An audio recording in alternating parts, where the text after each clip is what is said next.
Hi, and welcome to the Inside Scoop. Our guest today is Diane Allen, and she has been called a peak performance expert and violinist, and she's an award-winning keynote speaker. So I'm so proud to introduce to you Diane Allen. Please, can you share us a little bit about yourself, Diane? Thank you so much, Kathy. I super appreciate it. Yes, I have. I just celebrated my 50th anniversary of playing the violin. Wow.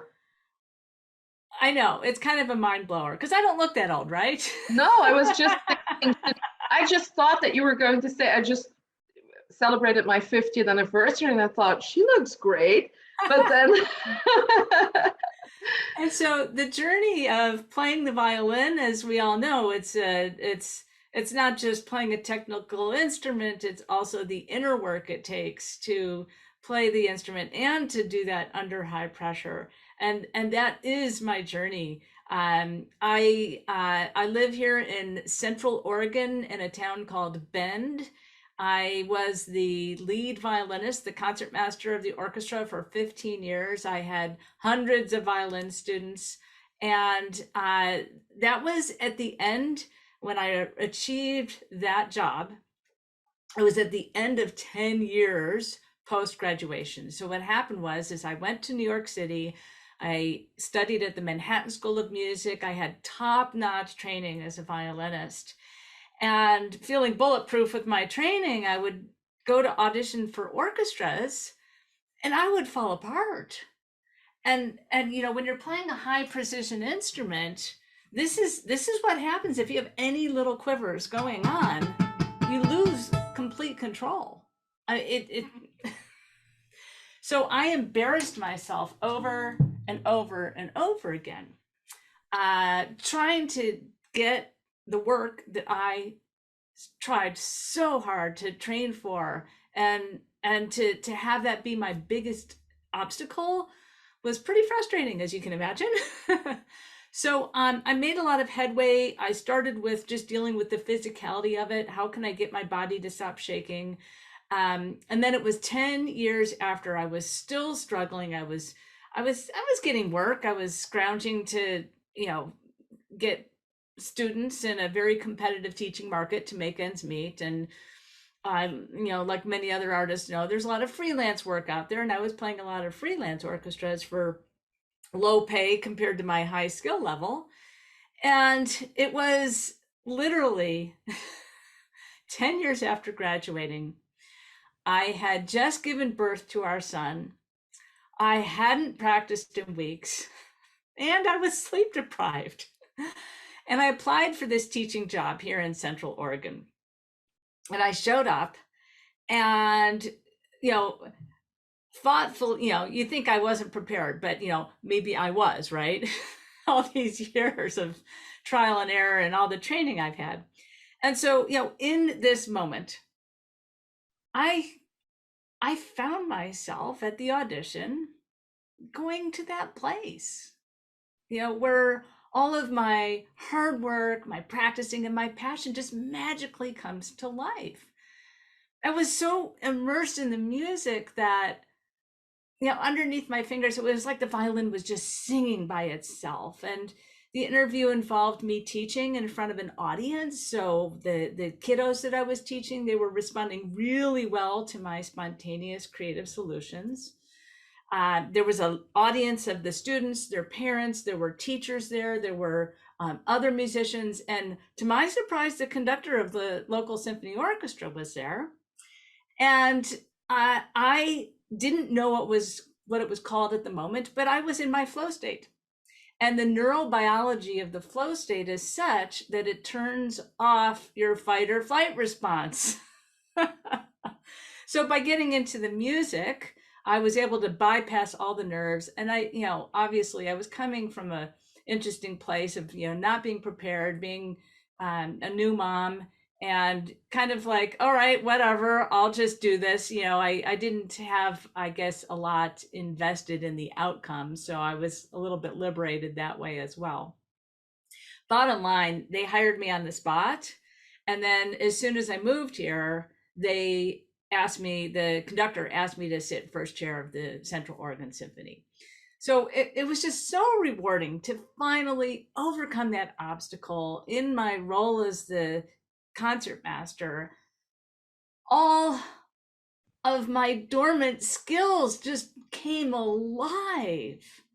And it was just so rewarding to finally be able to put my all into it, all of the training, all of the knowledge.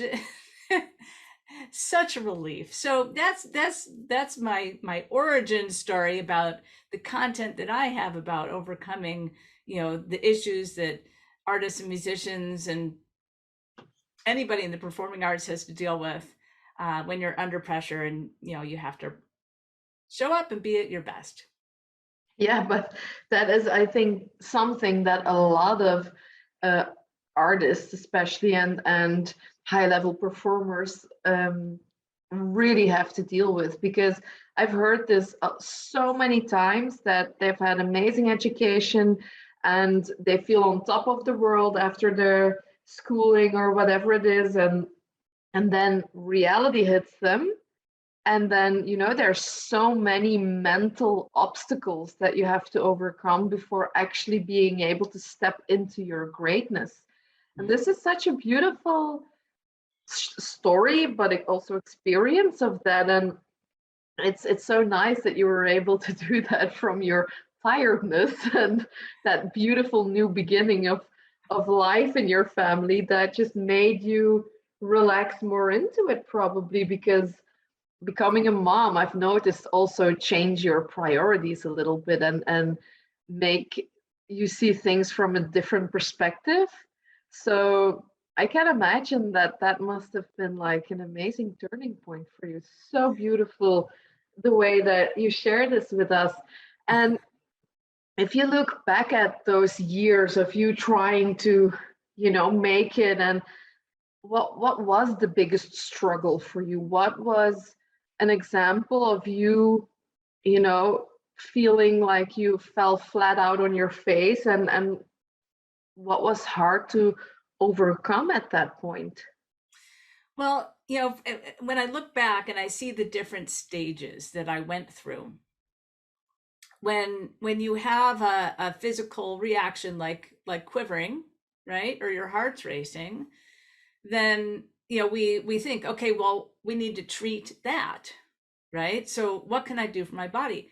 I knew a lot of people who would take beta blockers, and I just refused to do that.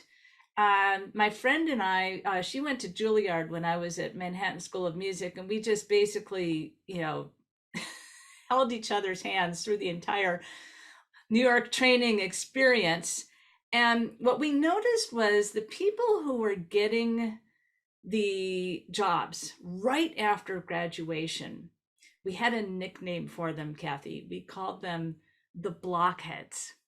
And these were people who typically were technical players who didn't put a lot of emotion into their music.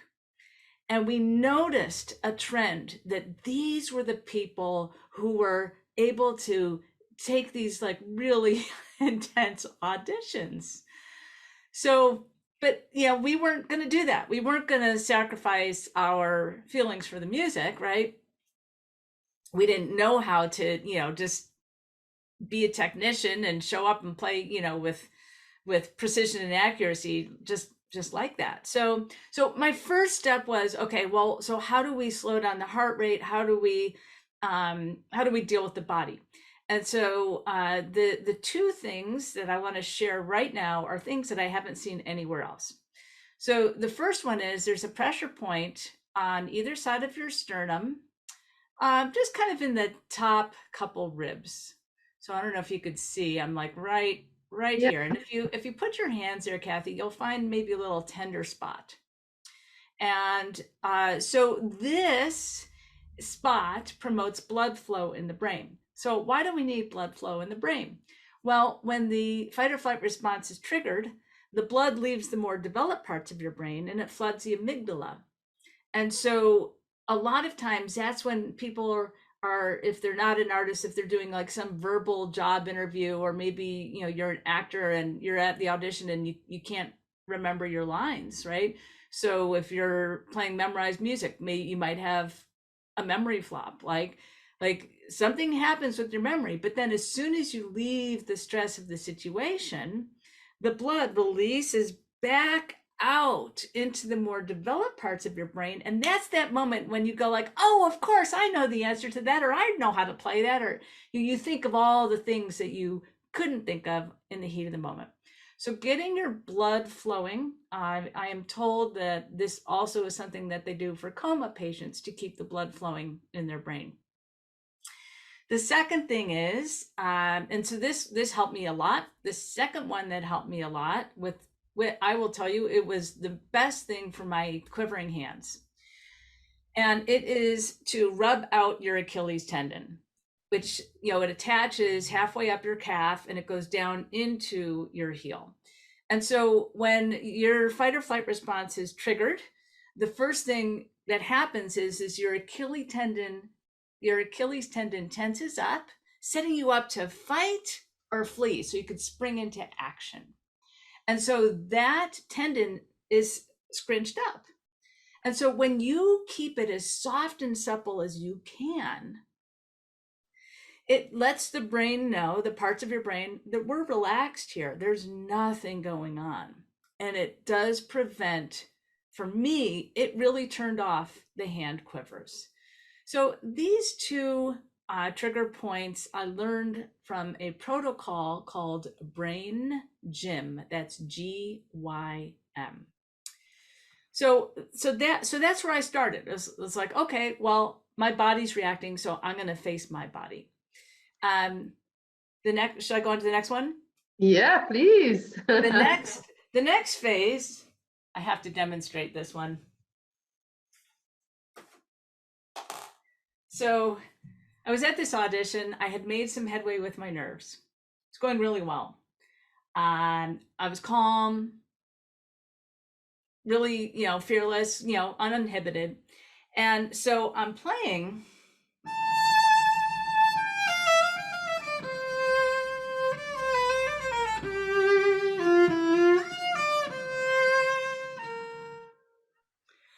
How on earth are you going to keep that up? Said my snarky inner critic. This is what happened after. Okay, so we all know about the inner voice, the inner critic. And so the two things about the inner critic are, it's always going to happen. It is. And so in the heat of the moment, you have to, if you just try to push it away, right, it's just going to push back. So my technique has always been acknowledge and release. So you just say to the inner critic, hey, so glad you're here. Would you please go sit out in the audience? And then afterwards you can give me a full, report on how well I did. Yeah, I love that. Just acknowledge it and then let go. Let your attention go and it's just like meditation, right? You have a thought, you acknowledge it, you release it, and you bring your mind back to, whatever you're focusing on. And, with meditation, it's breathing. If it's if you're playing an instrument or singing or whatever it is, you just bring your attention back to that. But the last thing, which is what happened in that moment where my inner critic literally shut me down in the middle of an audition, was actually a flow state moment. Yes, I was calm, but I was calm to the point where I could get into that positive psychology of peak performance known as the flow state. And I had entered, and I played the opening line of music the best ever, which is typically what happens when you're in flow. You could be in the practice room and playing it really, really well, but something happens. The flow state is triggered at the intersection of skill and challenge. And so the audition in that moment, the audition environment was the challenge. And the opening line of music that I played, I surpassed my ability to play that I had done in the practice room. It really was like, wow, and thrilling and exhilarating, just like the flow state is. So, but I was shocked, and that's when the inner critic just interrupted. And interruptions are the number one killer of the flow state. So when you're your own interrupter, yeah, you have to start with yourself to keep yourself from interrupting yourself. So anyways, then that led on to the flow state, which is, it worked at that audition, and I realized, that worked. It's how I found my confidence, getting into the music, just having a whatever attitude. And that's what I did when I was teaching. I would get into the music, and I noticed the more I got into the music, the more the students did. The more I got into the music, the more the orchestra did. The more I got into the music, the audience did. So there's a huge leadership component as well to being in flow.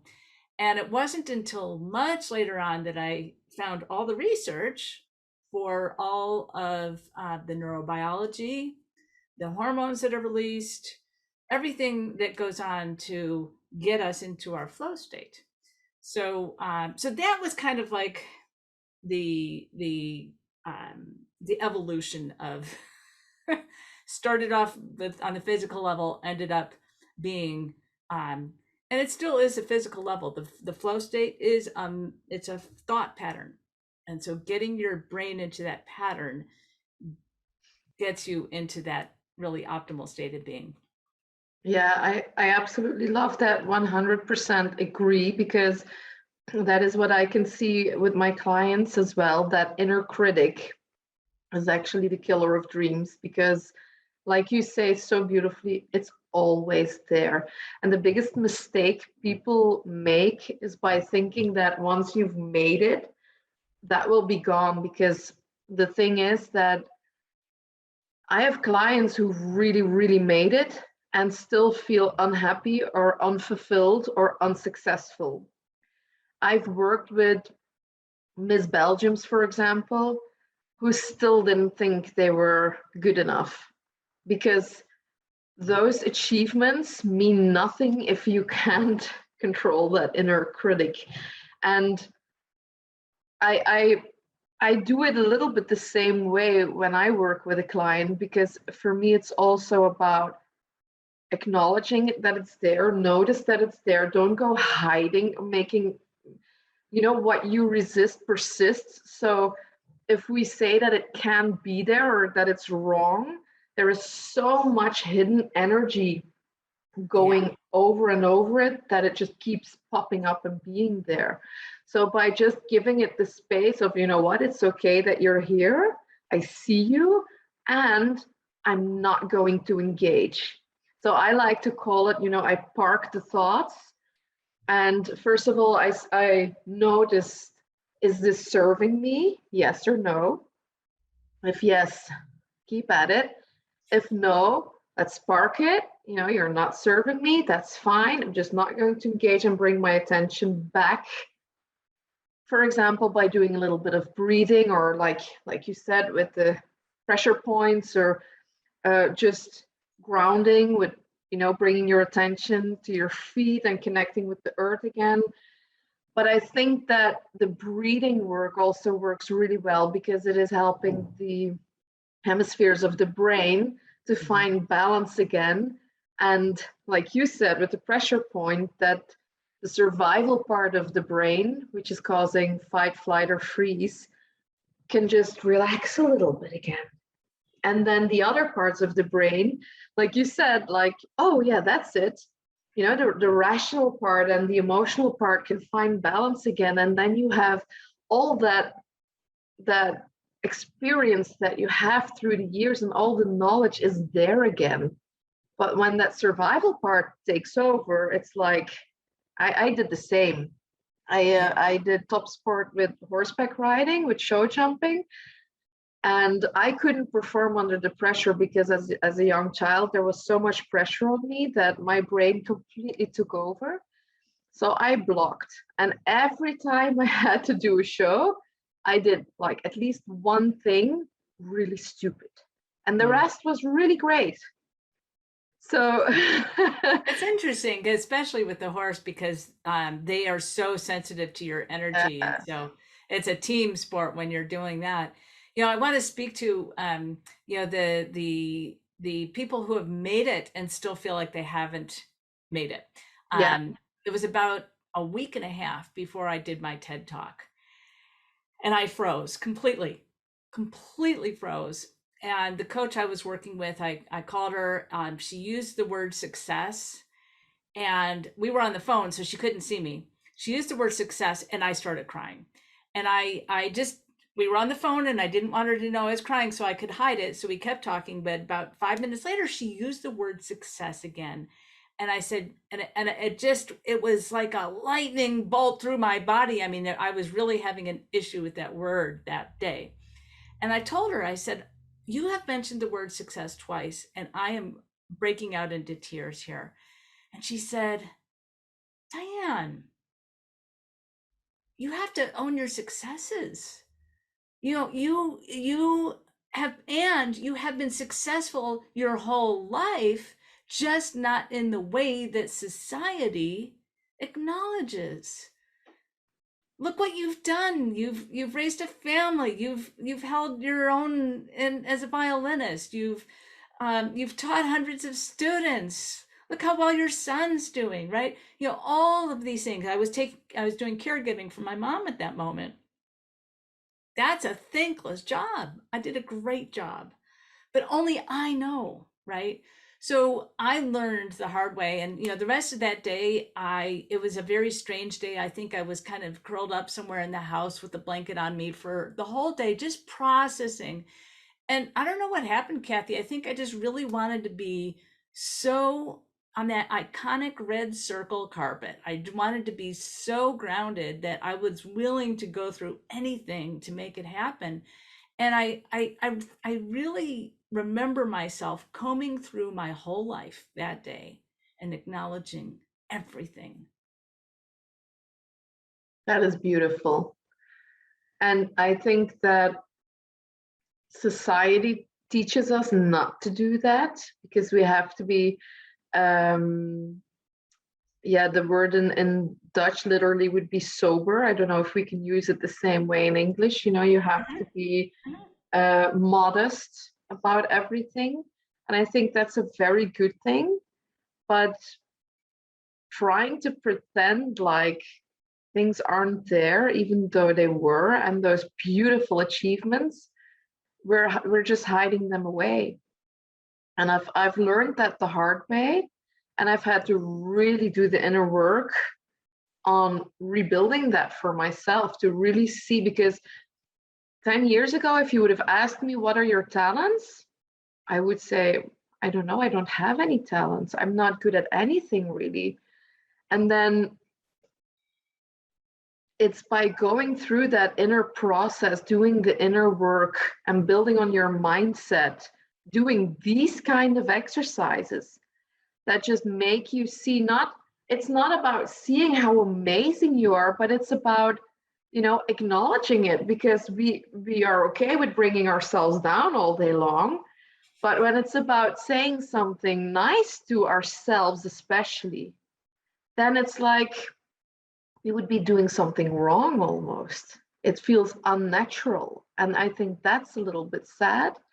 And that is something that I definitely want to work on, because especially in these upper echelons of performing, artistry, acting, of the athletes, there is so much being asked of them, and all that they hear and see is that those few achievements in their life are who they are. But that's such big bullshit, because who they are is, like you so beautifully demonstrated, Diane, with your story of being an amazing mom, teaching so many students. doing those little things and those big things in your life every day. And that is where real success lies, because being successful is not about the achievements we've accomplished. It's about who we are in the process of becoming the person, if you want to achieve, to achieve those things. And if not, you can still be an amazing, beautiful, successful person. And I think there's such a misconception of what success actually means. How do you feel about that? Yeah, I think that a lot of the things on that day when I was curled up in a ball somewhere in the house, I actually remember acknowledging some things about, oh, I remember when I was 11 years old and I stood up to my big sister, right? Things like that. And nobody else has to know that. You have to own your own successes, no matter what, and that was a big deal to stand up to my big sister. And so, somebody else I know, she calls it, building up your own confidence bank. That, the more you can invest in yourself and acknowledge all those tiny little, they're not tiny. They're tiny with the way society perceives them, right? But if that was important to you, me standing up to my sister was important to me, like big time, when I was 11 years old. Then I had never let myself acknowledge that before. Nobody else was going to acknowledge me for that. So I don't know if I'm answering your question, but one of the things that I believe bypasses all of this, bypasses the inner critic, um, the distractions, the physicality of the nerves and everything, is actually the flow state, because the neurobiology is such that it actually shuts down your fight or flight response. The neocortex amps up, dramatically increasing learning speed, and the prefrontal cortex temporarily shuts down. And this is why our inner critic literally gets turned off, because this part of our brain gets shut down. And the so to increase the amount of time that you're in your flow state, is, I think, the best remedy that I have come up with all of this. And I want to touch on this because I know that most of us have gone into the arts because when we were young, we were having some flow state moments at a very early age where we were doing our art and completely uninhibited, lost in the moment, ideas and insights coming in from out of the blue, things coming together with a sense of ease. There's this positive feedback loop where the more you get into it, the more you get out of it, and you feel fulfillment and joy. And there was this distinct memory, Kathy. I was 15 years old, okay? And I'm in my bedroom blasting the music. And no, I'm not listening to rock and roll. I'm listening to a violin concerto. And so in my imagination, it wasn't as if I was relegated to being a rank and file member of the orchestra. No, I was imagining that I was the soloist. And I'm gesturing, right?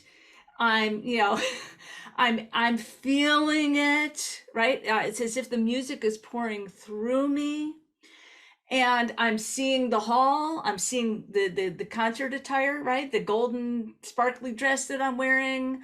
I'm completely immersed in this. Okay, now so many people would say that's a pipe dream. You're just daydreaming, whatever. That actually was a flow state moment. And after all of those years of all the struggle where I was going to auditions and embarrassing myself over and over and over again, and then the job I ended up getting was a community orchestra job, but that's okay because it was my job And it was my place where I could finally be at the top of my violin career. And that's fine. And the fascinating thing is that this community orchestra had much higher attendance. We would have to do the concerts 3 times to satisfy demand. And a lot of the freelance paid orchestras, we would have maybe a few hundred people there, and it was just kind of polite. And so there was this magical thing about this particular conductor, this particular community orchestra, that really allowed me to flourish, always be in my flow state. And so the point that I'm trying to make here is I transitioned away from the orchestra. I don't play in an orchestra anymore. I don't teach anymore. I fell in love with public speaking. I didn't play the violin for a few years. I had people say, Diane, how could you not play the violin? Can't you marry that with your speaking? And it took me a few years, but I finally got there where I could merge my passions together. And when I'm speaking, it occurred to me that I am the soloist. I am pouring the core of my soul into every word I speak and every note of music I play. And it is the exact same feeling as that 15-year-old fantasy. And so these flow state moments are not for us to, say that these ideas are pipe dreams. It's not for us to shut down, brush under the rug, and discredit. Because I believe that they give you a window for you to see what you are truly capable of.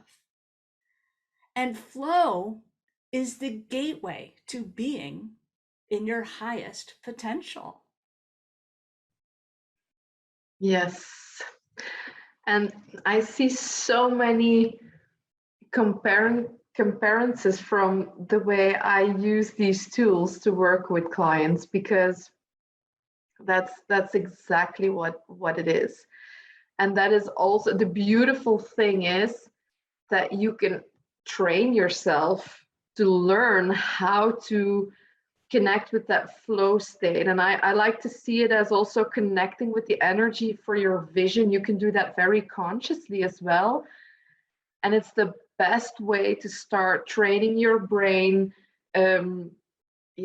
uplifting your energy to be this magnet for the things you want to attract in life and the things you want to achieve in life. And I absolutely adore your vision on this, because I'm 100% on the same page, and it's so beautiful to hear you share your story in your words, because I will share my story with my words, but we're actually saying the same thing, but in a different context. And that is what makes these kind of interviews also so interesting, because sometimes when you hear a different word or a different setup, it can come in deeper in the brain, and you can really imagine and relate to it. And I'm so grateful for you sharing this with us. And I just shared this with a client as well, like you were saying about the emerging of your 2 passions into one. I just, like, literally 1 hour ago said to him, like, we think from society that a job has to be this or this or this, but fuck that, and create your own job. There are no restrictions. You can be this amazing speaker who plays the violin while she's speaking, or however you see that. But our brain is just not being trained in daily life to create that bigger picture, because we always have to comply, and we always have to think in these labels, and that's just limiting us.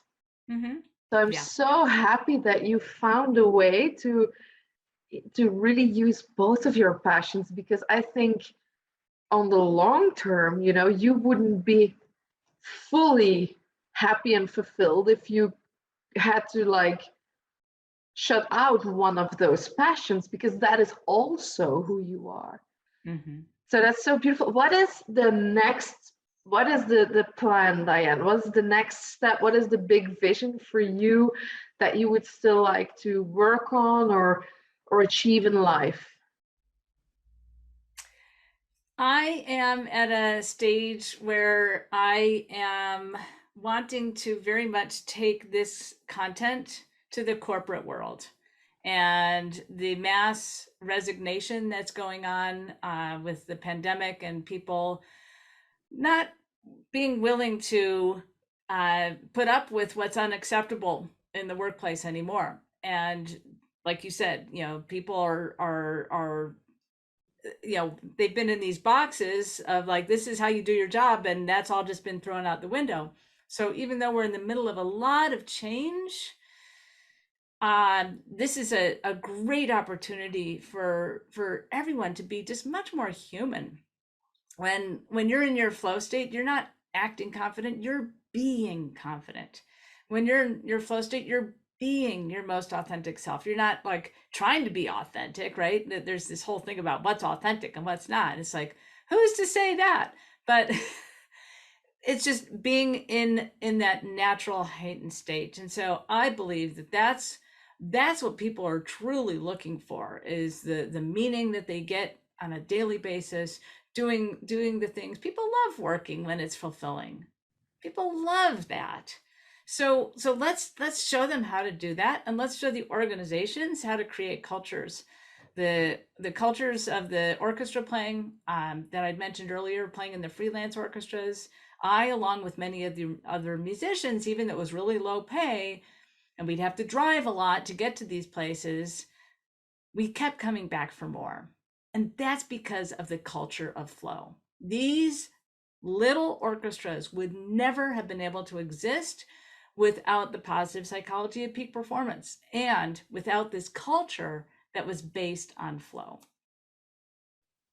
Beautiful, beautiful. I can't wait to see how you're going to change the corporate world doing that. I think there's definitely a big need for people to feel heard and feel supported in this Yes. matter. So I think that you have your work cut out for you. Hey, and I'm just wondering, how would you feel for just for 30 seconds or something to play a little beautiful music for us? Would you, would So you should we have? end with some music then? Yeah, that's what I was thinking. So I as I'm getting my violin out ready here, I just do want to encourage people to watch my TED Talk, because I talk about a system that you can go through to figure out how you, in your own unique way, get into flow.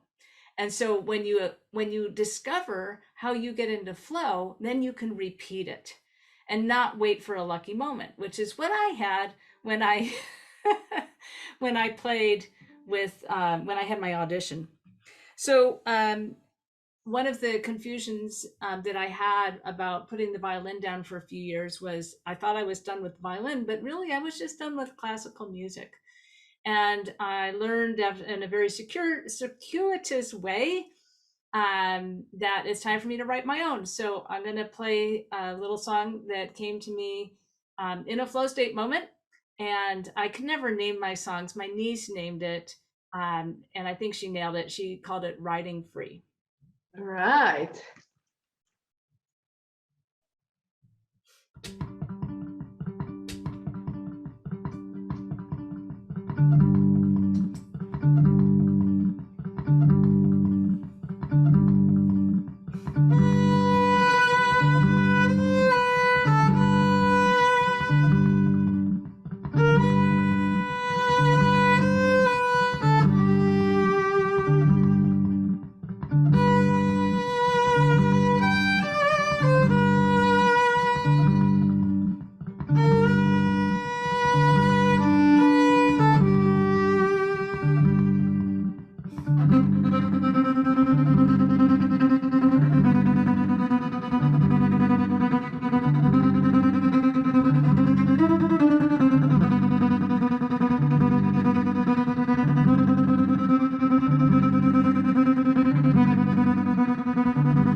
Thank you so much for this. I was starting to feel tired because it's quite late here in Belgium when we are having this conversation, but you just filled me right up with this beautiful energy. And I have to say, Diane, I'm so happy that you chose not to put those feelings aside when you were talking about the technical part, because that is just what makes this and you an amazing artist at what you do. So thank you so much for being you and for sharing all these beautiful insights and experiences with us today. Thank you for being here. I'm delighted that you were our guest today. Thank you for having me. I so appreciate it. We'll see each other soon. Bye.